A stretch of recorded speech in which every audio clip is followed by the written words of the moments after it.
So, and before we get into kind of the meat and potatoes of our meeting, I'm just wondering if there are any other agenda items that needed to be added as far as item number 2 there. So I'll just wait maybe about 30 seconds or 45 seconds if there's anything else that's needs to be added there.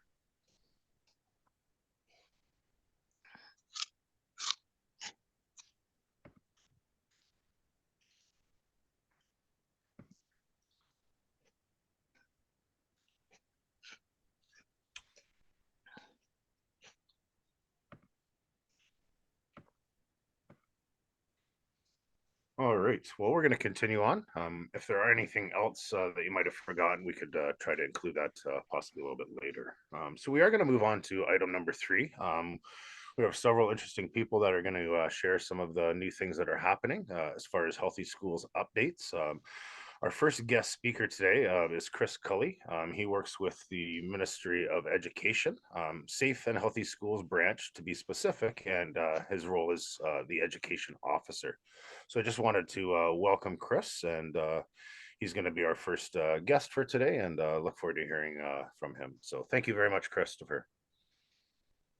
Hi, Thank you Jeff. very much. I believe I'm turning it over to my manager, Danielle. That's Yeah, I think there's some cross wires there. Chris is obviously here, and we're happy to have him.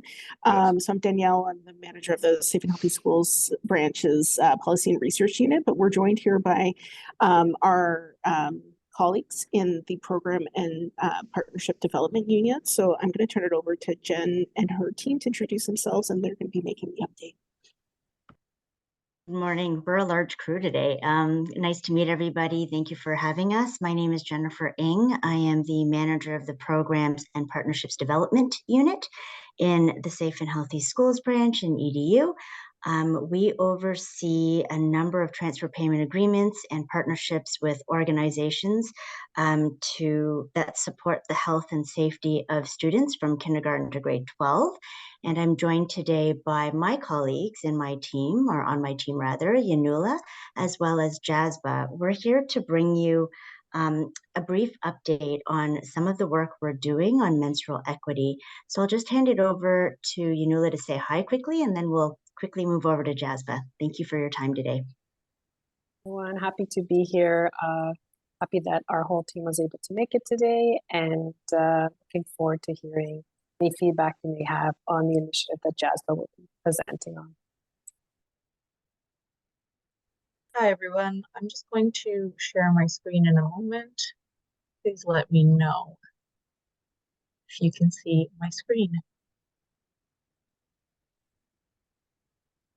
Menstrual. Yep, good. Yep, good to go. Thank you.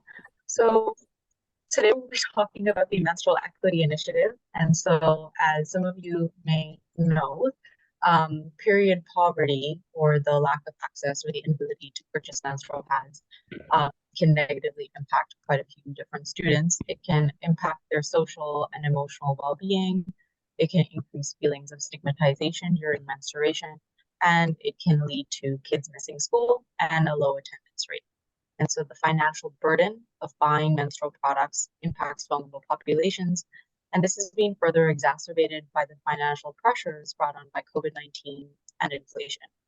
As a result, some students may ration out their menstrual products, which can lead to the prolonged use of single-use products, and this can cause infection or potentially fatal conditions of toxic shock syndrome. As an example, a 2023 Plan International Canada survey showed that 82% of women who menstruate believe that period products are expensive, and 88% of women aged 18 to 24 agreed. This issue of period poverty has gathered a lot of attention, and the Toronto Youth Cabinet launched a joint statement on promoting menstrual equity in Ontario schools in 2021. So student trustees, the Ontario Trustees Association, and more than half of the school boards across Ontario reported a need to access menstrual equity. Moving on, Ontario's Menstrual Equity Initiative is an initiative that lasted is currently in progress from 2021 to 2022. That's when it started, and it is ending in 2023-2024. So to address the impacts or the symptoms of period poverty, and in an attempt to support menstrual equity, the Ministry of Education announced a 3-year agreement with Shoppers Drug Mart in October of 2021 to provide a donation of 6 to 8 million menstrual products to 72 school boards, 14 isolate school board authorities, Consortium Jules Leger, in the 2021-22 school year. This agreement also included a one-time donation of 1,200 product dispensers to support the distribution of menstrual products in the first year. The goal of the Menstrual Equity Initiative is to ensure that menstrual products are free and readily available to students who need them, to create more inclusive school environments, and to encourage the equitable participation in schools and set students up for success. To date, all provinces except for Quebec have announced programs and partnerships to address period poverty. Operationally speaking, boards who are willing to accept the donation will execute a transfer agreement with the ministry, and they also have the discretion to identify which of the schools the donations will go to. In 2021, EDU also released a memo to school boards with the implementation considerations around the launch of this initiative. So in year 1, we had 74 out of 77 school boards participate in the initiative. In year 2, we had 67 out of 77. And since sharing the stats, we're aware that 64 out of 77 school boards are participating in year 3, which results in an average participation rate of 89% over the last 3 years. EDU has partnered with the Ministry of Public Business Service Delivery to distribute menstrual pads and product dispensers that were donated by Shoppers Drug Mart, and EDU manages the cost of warehousing products through the MPBSD at $220,000 annually. It should be noted that this agreement with Shoppers Drug Mart only provides menstrual pads for 18 to 24% of menstruating students aged 13 to 18, which brings us to some of the successes and the challenges of this initiative. So in September of 2022, the ministry released a survey to school boards to understand the successes and the challenges of the program.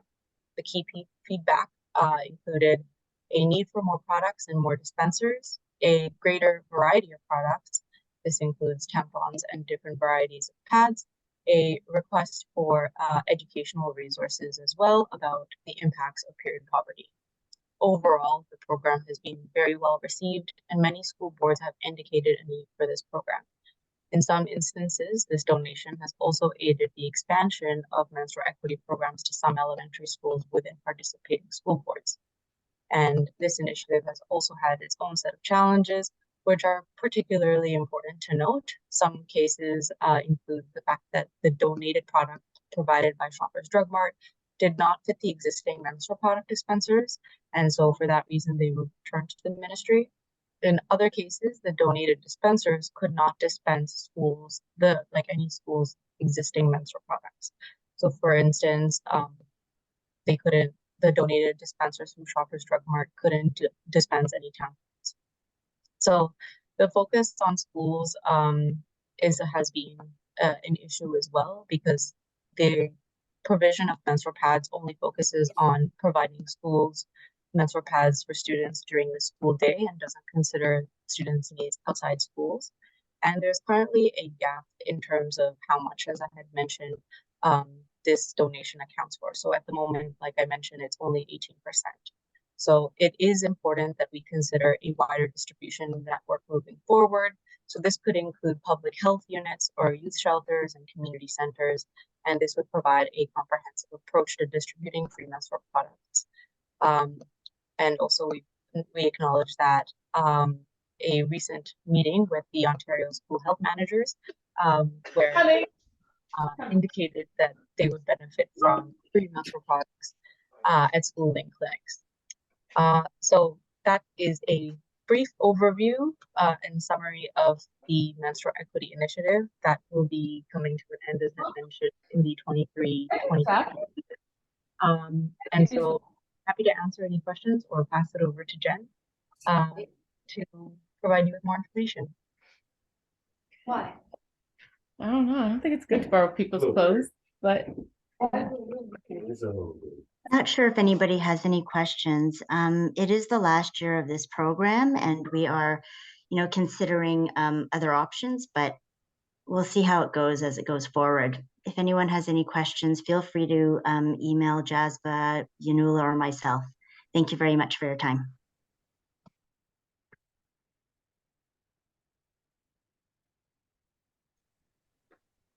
Oh, thank you very much. Interesting, just a different perspective, not to be funny, but even as a male, kind of thinking about these things that maybe other people are having to deal with. The school community where I live in is a very high poverty area as well. So it's nice that we have these products for our kids. And just that, even the main thing that I heard out of everything was some kids don't want to come to school over this, right? And that's that's the biggest thing that I'm concerned about with this issue is, if kids aren't wanting to come to school, we got to make that somehow different or better. But sounds like an awesome program. Those statistics are really high as far as the 90% as far as across our country. That's awesome. So thanks again for sharing and the work that you're doing for everyone. Thank you very much. Thank you very much. Awesome. So our next guest that's visiting today is actually from OPHEA, so the Ontario Physical Health and Education Association, if you're not sure of that acronym. Today, Selena is going to share some of her ideas surrounding the Healthy Schools Certification Program. Quick synopsis, it's basically a program that schools can register. They pick a few goals and get students involved, and they kind of reflect on the goals throughout the year and the impact, and then schools are awarded, with a little banner and some recognition, and have an opportunity to share their successes. So at this point, I'm just going to pass it on to Selena. So welcome. Thank you, Jeff. Thank you for having OPHEA present the Healthy School Certification Program. We love the opportunity to promote the program and especially encourage registration while registration is still open. I was going to do a walkthrough around the four-step process, the comprehensive approach. I'll start sharing my screen. So can everyone see my screen there? Awesome. Yep, thanks. All right. So good afternoon. So my name is Selena Chiro. Thank you for the introduction, Jeff. I am the Healthy School Certification Projects Leader at OPHEA, and I also oversee other projects such as the Ontario Physical Activity Safety Standards in Education. Outside of OPHEA, I'm currently completing my Master's of Public Health part-time at Brock University. So I really enjoy being part of the Healthy School Certification Program because I know public health is a really important partner with many of the schools that participate in Healthy Schools. I am passionate about making schools across Canada a happier and healthier place for all children and youth, and I'm happy to be here at the table today presenting on the Healthy School Certification process. Before I dive in, I would like to take a moment to acknowledge the land upon which OPHEA's work takes place on. OPHEA's work takes place on traditional Indigenous territories all across Ontario. We are grateful for the opportunity to meet and work on these territories and recognize the enduring presence of the Indigenous peoples on this land. We are aware that our settler acknowledgement uses language which may differ from language used by Indigenous peoples. Our land acknowledgement seeks to recognize the Indigenous territories where our work happens, and in the true spirit of truth and reconciliation, it strives to be more than just words. By learning, understanding, and acknowledging, we wish to pay respect to the rich Indigenous history of Ontario. So for those that might not know about OPHEA, we are a not-for-profit organization, a provincial subject association for health and physical education, and a registered provincial charity. OPHEA's vision is to ensure that all children and youth value and enjoy the lifelong benefits of healthy and active living. And to ensure we reach our vision, we provide the essential tools, resources, supports, and professional learning necessary to teach students the fundamentals of healthy and active living on our ophea.net website, as well as our healthyschools.ca website for the Healthy Schools Certification Program. I also wanted to acknowledge that all of our supports are developed in partnership with sector and subject matter leaders. So in today's quick overview session, sorry, I see the chat box. I'm gonna see if it's a question for me. Oh, no, it's Arlene. No, it's Arlene, Selena, behind the Oh. scenes admin with Healthy Schools. There's a couple questions related to the presentation from the folks from the Safe and Healthy Schools branch. in the Okay. chat. So I'm just going to suggest that following our two guests that we will come back to those questions. So please, I'm Awesome. sorry for interrupting you, but please go ahead. That's okay. And I will be watching the chat for you. So at the end, if there's questions in the chat, we'll work together on that. Awesome. Appreciate that. So wanted to provide a quick overview of the Healthy School Certification in case some folks here aren't aware of the program, would like to learn more. So I'll do a quick overview of what is HSC, why you should consider implementing Healthy School Certification. We love acronyms here, and Ontario outcomes from the previous school year. So the Healthy School Certification program is beneficial, not just for students, it's beneficial for the entire school community, and it is guided by these 4 goals. So to support schools that want to enhance the health and well-being of their students and staff, to increase student engagement and leadership opportunities, to increase adult engagement in prioritizing health and well-being, and to strengthening community engagement and partnerships. So the Healthy School Certification approach is intended to be team involvement, team engagement, and it isn't solely the responsibility on the school lead in the community. It's really about involving multiple members to create a healthy school environment and culture at your school. So the Healthy School Certification process is grounded in the essential conditions for comprehensive school health, and it is based on the 4-step process that is inspired by the Canadian Healthy School Standards and Canada's Comprehensive School Health Framework. So this process ensures schools take a planned and comprehensive approach to address the health topics that are chosen over the course of the school year.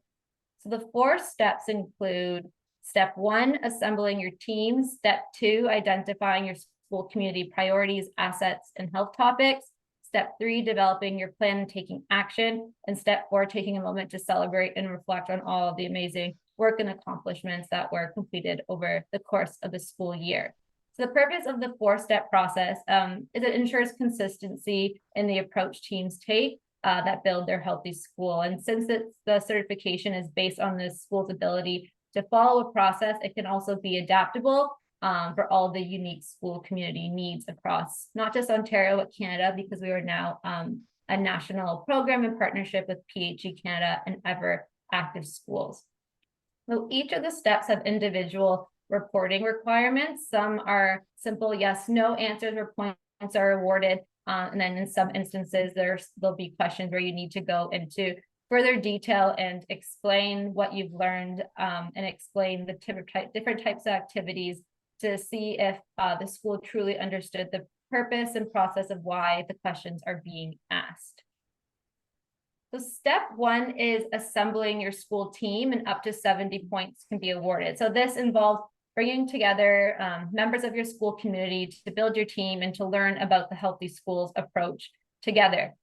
So this can involve students, school staff, principal, vice principal, parent, caregivers, and community partners, which includes public health. Community partners are a great asset to the Healthy School support team. It's important to find community partners that align with your school community and needs. So if it's a local food vendor, parks and recreation, community center, a youth support center, whatever that your school currently needs and what fits best with your school, and those that can support the health topics that you will select. We've had many public health nurses support the Healthy School Certification program. That's what we see as the main community partner on Healthy School teams, and they help promote health initiatives that are selected. So it is not mandatory that that your Healthy School team includes all of the members that I just listed on the slide, but you can see that we really emphasize on student engagement because we really want to hear the student voices and encourage them to participate in creating a healthier school culture. I think my husband just parked the car in the At the basement. end of step 1, So we can get all the key we'll have activators, established right? a team to commit to building a healthier place, and team members can always be added throughout the entire course of the school year. So moving on to step 2, this is identifying your school community priorities, assets, and health topics, up to 120 points. But before I dive into all of the details and points, I just wanted to reiterate that every school is on their own healthy school journey, and schools shouldn't be comparing amongst one another and looking at what they've done. whether you're a new or returning school, regardless of where you are currently at, each school has the potential to be a gold certified if they're following along the process, and carefully reading the requirements. That's what we've noticed in the past is schools are incorrectly or inputting information or not completing the question and skipping over it. And I think the main important thing is that OFIA is here to support schools along the way. So a lot of time should be spent on step 2. So this is where you want to identify what your school priorities and assets are. That this helps inform which health topics you should focus on for the school year. So the school priorities, this is received through collecting data, and you can submit up to 2 different data sources. And it's really important that the data that is being collected is specific to your school, and focusing on your schools. This could be school independent surveys that you've developed. It can be a school climate survey. We're aware that that survey is not repeated every single year, but it's a good indication of your community. But we encourage schools to consider going one step further, and looking specifically within their walls. Because this, as mentioned, each school is unique. So once you've identified your priorities, collected the data, and identified the needs of your school, then you can then determine what are your top assets. So assets are people, programs, or places that your school currently has in place, and these assets are intended to help support your schools with the school priorities and health topics that are selected. And we encourage schools to utilize what you currently have in place, because as mentioned, it's something the school currently does. You don't need to go out and invest in new assets. So once the priorities and assets are determined, you then determine what health topics you want to focus on. And there's 6 health topics. You can focus on 1 health topic or choose up to 3. They're mental health, physical activity, healthy eating, injury prevention, growth and development, and substance use. If your school is struggling with ideas of different activities, we do have many resources available on the healthyschools.ca website. Underneath every health topic, there'll be some resources available to give you some inspiration, see if it fits your school. And we also have OFIA's ideas for action. These are all linked on the healthyschools.ca website. And regardless of which health topic is chosen, we encourage schools to build in inclusion and diversity. The program has been designed in such a way the steps and questions ensure that teams are being intentional and reflecting along the way. Step 3, and up to 80 points, developing your plan and taking action. So again, working with your team, you've identified your priorities, your assets, your health topics. How can you use your assets to implement specific activities? So you'll implement, monitor, and update your plan as the year progresses. The online dashboard, once your school has registered, it's intended to be a living document. So as an activity is completed, we encourage you to upload it onto the dashboard and make the connections to at least one of the 4 healthy school areas, which include teaching and learning. What are the students learning during curricular time? That can be aligned in the activities and programs happening across the school day. The social and physical environment. So how can your school build a supportive social and physical environment, and also embedding student voice to create spaces that foster physical activity policy. So for example, school healthy food policy states that students have access to a healthy breakfast and snack. So thinking about, is it your school specific policy, or is it a board policy, government policy, but being sure that you're being specific around which policy you are referring to, which policy that activity covers, as well as lastly, partnership and services. So how can your healthy school team work in collaboration with public health, student, family, caregivers, as a social worker to strengthen the programs that are happening? So the school plan can be tailored to each individual school needs and timelines and resources that are available. Schools can implement activities. It's entirely up to the school how many activities they want to implement and the timing of activities. And lastly is step 4, celebrate and reflecting. So this involves celebrating all the contributions of each member on your Healthy School team and focusing on all the great work that was accomplished. We notice that celebration usually typically happens in June after reporting is due, but you can always talk about what you plan on doing in the future. But we encourage to celebrate the small wins throughout the entire school year and acknowledging your members throughout the school process, throughout the school year. I see you unmuted yourself, Jeff, probably out of time. Lastly, there's tools and resources. So to support you along the whole 4-step process, we have monthly specific e-newsletters that go out to all schools that are registered. We have on every Thursday, we have social media posts on Twitter and Instagram for some inspiration and ideas such as stories from the field. We follow some schools throughout their entire Healthy Schools journey. We have our Healthy Schools certification guidebook. Our website, healthyschools.ca website, has many resources to support you. And we also have the Healthy Schools support tools that are available to schools that are registered, and these provide additional supports for each of the steps. Lastly, I wanted to just highlight that the impact that the Healthy School certification had last year. So last year, 430 schools in Ontario registered for the Healthy School certification program. And each year, to assess whether the certification program is producing desired program outcomes to support student health and well-being, data is collected through a year-end survey.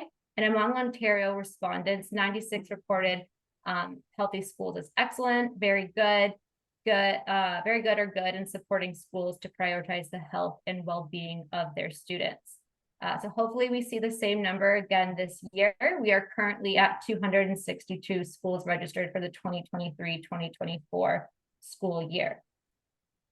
And lastly, I just wanted to put a reminder here that the deadline to apply for Healthy School certification is this year, not obviously this year, but Friday, November 24th, 2023 at 12 p.m. Eastern time. So if you're considering participating, but not fully aware if you're going to complete all the 4 steps, you must register before this deadline because we are unable to open up the registration form past that deadline. And the final deadline to submit your reporting on the 4-step process is May 3rd, 2024 at 12 p.m. And all of the resources are available in English and French. I also wanted to just mention one final note that we are providing a French Q&A session the week of October 30th. A date hasn't been determined yet, but I encourage everyone to follow Thea on social media for more information around registration details for this event. And if you have any questions about the Healthy School certification program, you can email directly at healthyschools@ophia.net, and myself or someone on the team will get back to you as soon as possible. Awesome. Thanks, Selena. Last year's the first year I participated in the program, so I enjoyed receiving our banner, and it's hanging up in our school. It's just something different for some kids to find some leadership and engagement within the school system. I see there's a question in the chat box. You used to have a board membership for AFIA, and what's changed in the last, I think it was last year, you just register on your own. So everybody gets their own login and their own access to the site there. So it's pretty user friendly. I think it takes maybe 1 or 2 minutes to get yourself logged in there. So it's also free to register as far as there's no costs to it at all. So if you can get it's free to all publicly funded schools. So private independent schools, there is a fee. But mostly it's publicly funded schools that participate. So again, if you need any more information, you can go check that out on OPHIA's site or contact one of their members, and they'll get back to you. So thanks again, Selena. Thank you, Jeff. Awesome.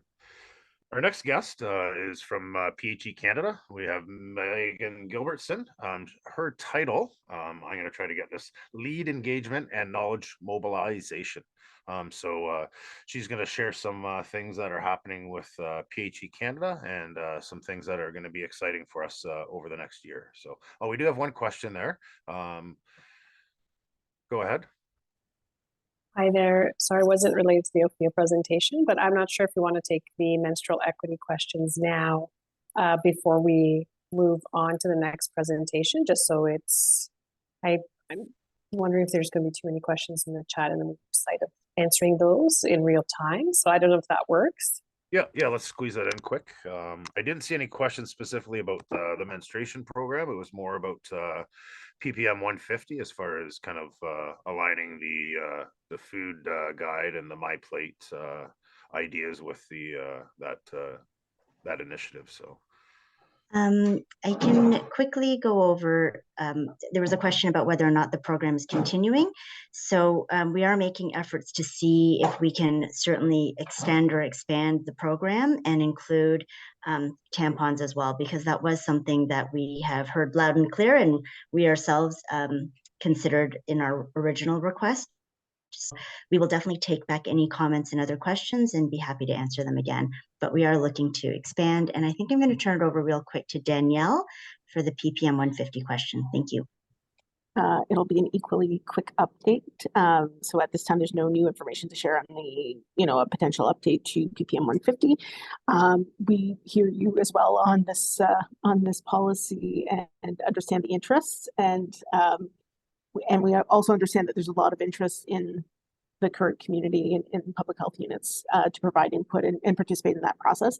There's nothing we can share at this point, but we'll be in touch as soon as we have more information that we can share. awesome, thank you. Any other questions before we move on to our next guest?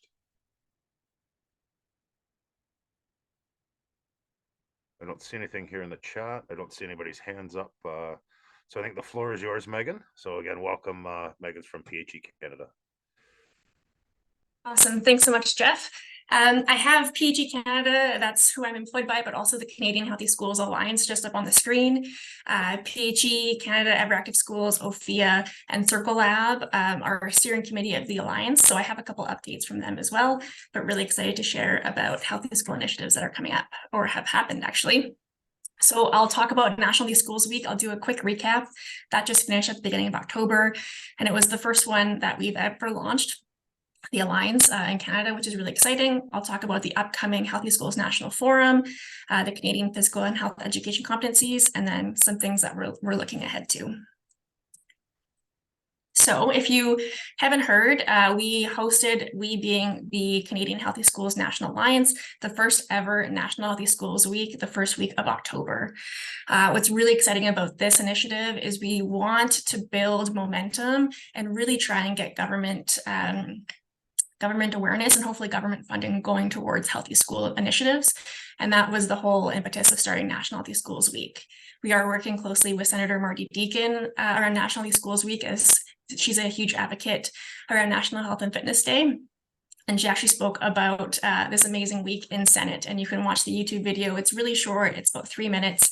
If you Google or, search in the YouTube search bar, Senator Statement, National Healthy Schools Week, you can watch that short clip where she shares just about the importance of a healthy school community and how this week can help be a really great launching point to the rest of the school year. We also have kind of positioned this week to be an opportunity for conversations, to start the momentum, and then encourage schools to sign up for the Healthy School Certification, to do activities and initiatives all year long, and then hopefully have that last celebration around National Health and Fitness Day. This being our first year, very lucky and exciting to see 18 schools and 7 organizations. We're also allowed government, community, and nonprofit organizations to sign up and support, registered across 8 provinces. So really great representation across Canada. Of course, we still have some ways to go. And there was about 7,000 students impacted by schools that had registered through National Healthy Schools Week. We kept the priority areas in line with the Healthy School Certification to just see what schools were most interested in pursuing, and we allowed schools to choose as many priority areas as they'd like. And I have the stats up on the screen of what came back from those 18 schools. Shifting now to what's coming up, the Healthy Schools National Forum is happening November 8th and 9th in Ottawa, and this is a collective forum event hosted by PHE Canada, Everactive Schools, OFIA, and EdCan. And the theme this year is changing the system from roadblocks to opportunities. So a 2-day forum happening at the National Arts Centre in downtown Ottawa with a wide variety of breakout sessions, a lot around substance use, mental health, physical activity, equity, diversity and inclusion, a lot of broad topics, and really great panel speakers from across Canada, as well as the second day being really focused around facilitated working groups. So the forum being a little bit of a mini conference, but really positioned around trying to work together across all kind of networks and trying to build actionable key steps to move forward and hopefully keep the momentum going. One of the sessions will cover the Healthy School Standards, which is a document coming out of the Alliance that was released in 2021. And that, if you haven't read it yet, shares foundational and implementation standards and a really great way to start the conversation as well, and maybe some key steps about how to have those healthy school initiatives beginning in your school. And I've just included the link below, but if you're on the Alliance website, it's one of the main tabs as well up top to look at. And another exciting thing is this document. So the Canadian Physical and Health Education Competencies, they are available in both English and French. French is coming out in November, and we have English available to purchase a physical copy. You can purchase on Amazon, or you can scan that QR code on your screen right now to download a free copy. This is not a curriculum document, but we really hope that people who write curriculum or are engaged in curriculum can have access to this document. And we hope to see kind of a value of physical and health education across Canada with this guidance. It took a lot of people, a lot of brain power, a lot of stakeholder engagement and working with a lot of knowledge keepers to come to this document. And it's really exciting that it's finally on paper and ready to go.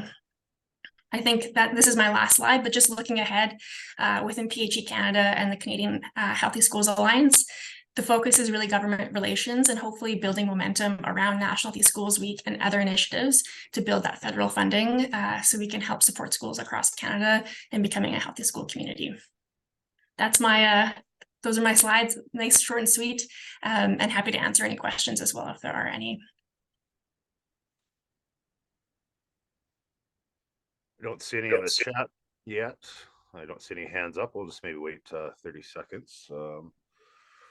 Yes, Ontario Healthy Schools Coalition is actually sending some representatives to Ottawa. So that's exciting that we're also going to be there representing our group and getting to know, you know, more of the more current things that are happening in physical education and health education. So fantastic. Yeah, I don't see any other questions, Megan. I do thank you again for taking some time out of your day to, you know, share some of the new things that are happening and trying to get away from our roadblocks and look for new opportunities for the school year. So that's great. Yeah, thanks so much.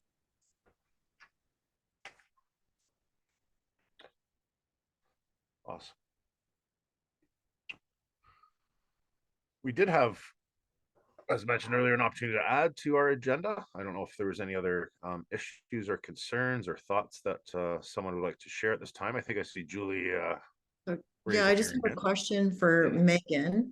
And I'm wondering if it's the Canadian Alliance for Healthy Schools or PHE Canada, but is there recommendations to governments across, like the provincial governments across Canada, as to what their role can be in supporting the healthy schools initiatives that we see? You know, it differentiates between provinces, but is there some recommendations that you've made to the provincial governments?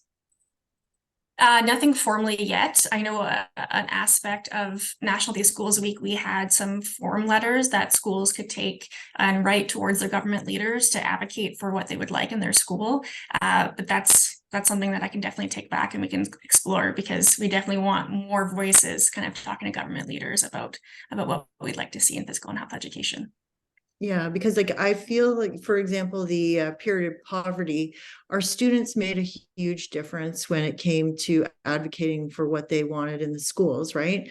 So I'm wondering if we can give them a voice through healthy schools as well for some of the other issues that we see kids really challenged with these days. So yeah, any kind of form letters or something that we could share with our group through the Ontario Healthy Schools, that would be great. Perfect. I'll make a note of that. Thanks. Do have another question yet for Selena. Can AFIA review again how public health units can get access to schools' dashboards?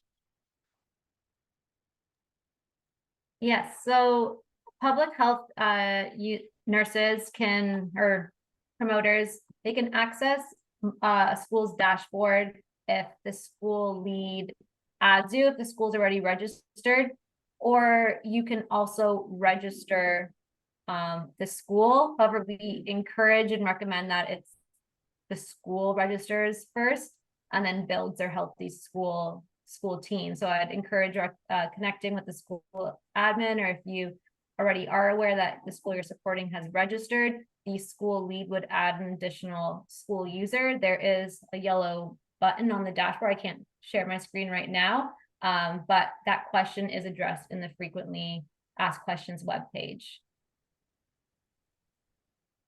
Awesome. Thanks, Selena.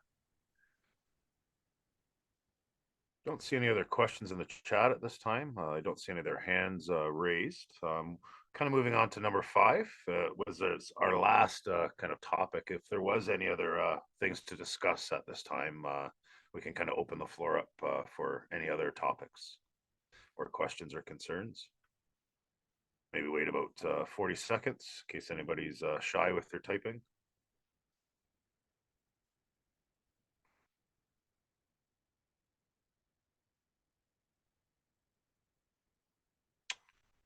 Oh, yes, go ahead, Manuela.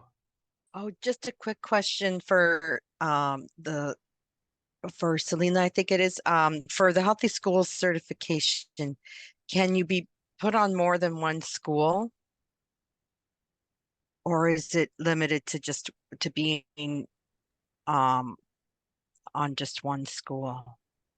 So public health users do have the ability to be added to multiple school dashboards. This function is only available to public health at this moment. So we know that public health nurses support more than one school. So if you are one that can healthyschools@ophia.net, the email I had on my last slide, I can put it in the chat box, or if you visit healthyschools.ca and use the contact us web form, and we'll provide further instructions to grant you access to all the schools you're supporting. Okay, that's great. Thank you. No problem. Again, maybe wait another 30 seconds.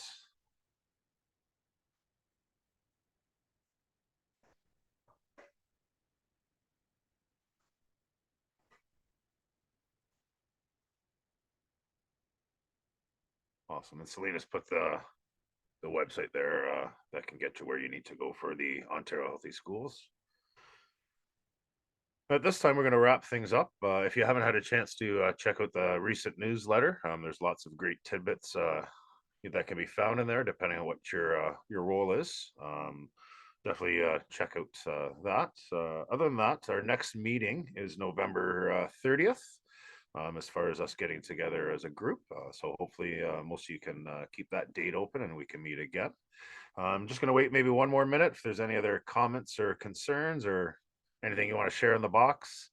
And then we'll disappear for the rest of the day.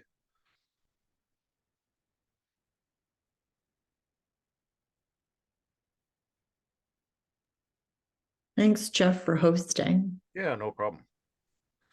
I was slightly nervous, but now I feel really great as far as how it went. And it's been a while since I've had to organize a Zoom meeting, thankfully. I say that I taught phys ed on the computer for 5 months straight. Every other teacher usually had to be on for about an hour, and then they left their students with some independent work.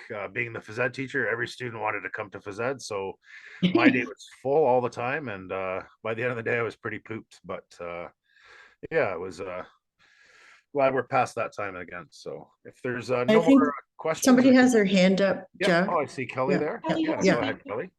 Hi, guys. Really quickly, Kelly Fruser from Windsor-Essex County Health Unit. Just a refresher, when are the registrations coming out for next year?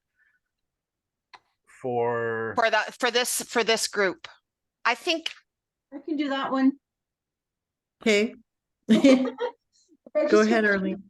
Arlene, I think I might have asked you and not seen your response. My apologies. Oh, no, that's okay. Good for everyone to know. Registration for 2024 for OHSC membership will open up the beginning of November.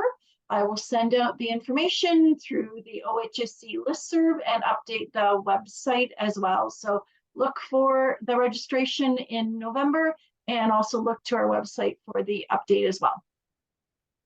Awesome. Thanks, Arlene. Thanks, Arlene. And thanks to our guest speakers, Selena, Ministry of Education. I see Chris is still with us, and maybe he can relay that message.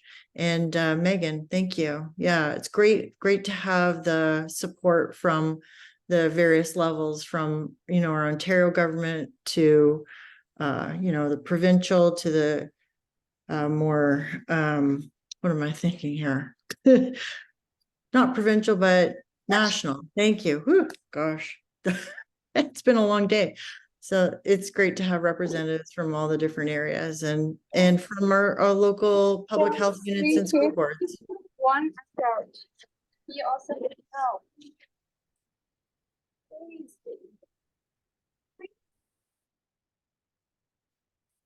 Awesome. Well, I think we're going to leave the meeting at this time. So enjoy the rest of your day, and hopefully it was a healthy day for you as well. Thank you.